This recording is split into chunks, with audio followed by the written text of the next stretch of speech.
গৌরীপুর মোড়ে বাস থেকে নেমে ভীষণ অবাক আর হতভম্ব হয়ে পড়লাম।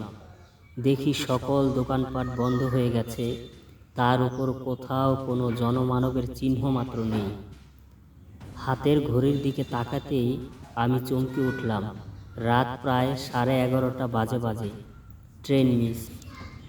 তার ওপর ঠেলাঠেলি গুতোগুতি এড়ানোর জন্য দুটো বাস ছেড়ে দিয়েছি ঠিকই, তবে এতটা যে রাত হয়ে যাবে তা ভাবতেই পারিনি। হয়তো হয়তো অতটা অবাক হতো না যদি দীর্ঘ এ পথটা বাসের মধ্যে আরামে ঘুমিয়ে ঘুমিয়ে না কাটাতাম। তা যাই হোক, গৌরীপুর মোড় থেকে মিনিট 30 সাইকেল জার্নি করলেই 3-4টে ছোট গ্রাম ও একটা বিরাট নির্জন ফাঁকা মাঠ পেরিয়ে আমার গাঁয়ের দেখা মিলে। গৌরীপুর মোড় থেকে ডানহাতি রাস্তাটায় হনহনিয়ে ঢুকে পড়লাম আমি। ইট বিছানো এই পথটায় সীতাগঞ্জ এর নামে দুটি শাখায় ভাগ হয়ে গেছে, আর তারই একটা ছুটে গেছে আমার গায়ের দিকে। ডানহাতি রাস্তাটা ধরে কিছুটা হাঁটার পর বাঁ পাশে একটা ছোট্ট বাড়ির বন্ধ দরজার সামনে দাঁড়িয়ে পড়লাম। লোহার টিন বাঁধা সে দরজার উপরের দেয়ালে বাংলায় মোটা মোটা অক্ষরে লেখা, সাইকেল জমা রাখা হয়। এটা বুড়ো পরেশ সেনের বাড়ি। যারা কাজকর্ম, লেখাপড়া ইত্যাদির তাগিদে গাঁ ছেড়ে শহরের দিকে যায়, তারা প্রায় সকলেই এখানে তাদের সাইকেল আর মোটর সাইকেলগুলো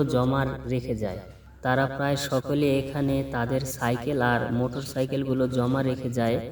ভাড়া খুবই কম, সাইকেল প্রতি 5 টাকা আর মোটর সাইকেল 10 টাকা। বাড়ির টিনের দরজায় কয়েকবার সজোরে আঙ্গুলের টোকা দিলাম, কিন্তু কোনো সাড়া মিলল না। শীতের ঠান্ডা হাওয়ায় দাঁতে দাঁতে কাঁপুনি ধরাচ্ছিল।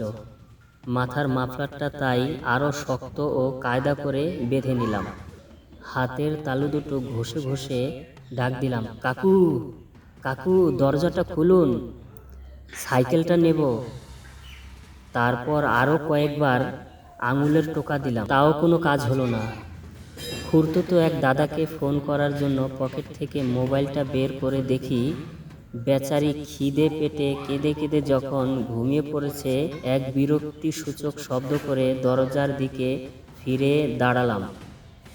দেখলাম ওপারে একটা কুঁজো কালো মূর্তি অন্ধকার ঢেলে দরজার দিকে এগিয়ে আসছে। কিছুটা সামনে আসতেই লোকটার হাতের হারিকেনের মৃদু আলোয় তাকে স্পষ্ট চিনতে পারলাম। হ্যাঁ, দোকানি পরেশ সেন। এতক্ষণে আশ্বস্ত হলাম। মনে অনেক দুশ্চিন্তা দূর হলো, মাথাটাও খানিকটা হালকা হলো। বুড়ো পরেশ সেন হ্যারিকেনটা উঁচিয়ে ধরে আমার মুখখানা ভালো করে কয়েকবার দেখে নিয়ে কাঁপা কাঁপা গলায় বলে উঠল, ও তুমি, তা এত রাত অবধি কোথায় থাকো বাপু? আমি তেমন কিছু না বলে শুধু একটা হ্যাঁ হুঁ দিয়ে তার পিছু পিছু ঘরে এসে ঢুকলাম।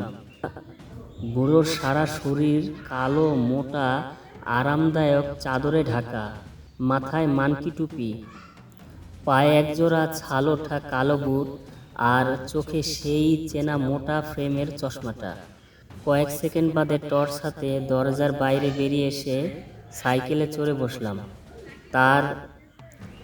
তৎক্ষণাৎ বাড়ির মোটা লোহার দরজাটা সশব্দে বন্ধ হয়ে গেল।